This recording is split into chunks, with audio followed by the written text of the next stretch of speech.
নমস্কাৰ অন্য এটা নতুন ভিডিঅ'লৈ আপোনালোক সকলোকে স্বাগতম জনাইছোঁ। আশা কৰোঁ ভালে কুশলে আছে। আৰু আজি আমাৰ খালত মাছ দিলোঁ। আমাৰ খালত মাছ দিয়াবৰ সময় হৈছে যদিও মাছ দিয়া নাছিল, কাৰণ আমাৰ খালত বহুত পুনি হৈছে আৰু দেউতাও অহা নাছিল। দেউতা আহি দেউতাই খুৰাজনক গ্ৰাছ মাছ আনিব কৈছিল, যিহেতু গ্ৰাছ মাছে পুনি খায়, কিন্তু তেওঁ ৰৌ মাছ আনিলে। নেক্সট ছানডে আনিম বুলি কৈছে। সেইকাৰণে দেউতাই মাছখিনি জুখি আছিল আৰু কৈছে যে পানী নিদিব আপুনি জোখ মাখ কৰোঁতে।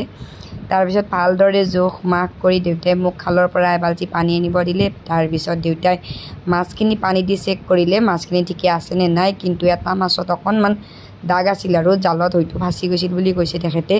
সেইকাৰণে সেইটো মাছ দেউতাই চাই কিনে চেঞ্জ কৰি দিছে।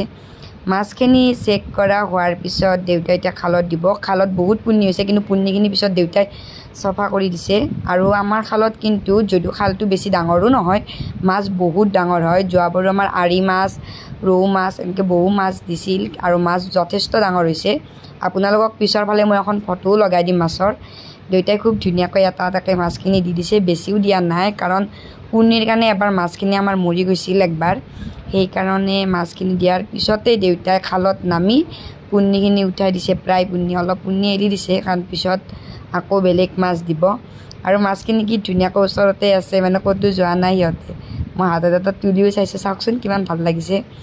তাৰপিছত মাছখিনি আমি দি দিলোঁ খালত। দি দিয়াৰ পিছত এইটো হৈছে যোৱাবাৰ মাছৰ ফটো, কি ধুনীয়া। এয়াই, আশা কৰি ভিডিঅ' চাই ভাল পালে। Bye bye.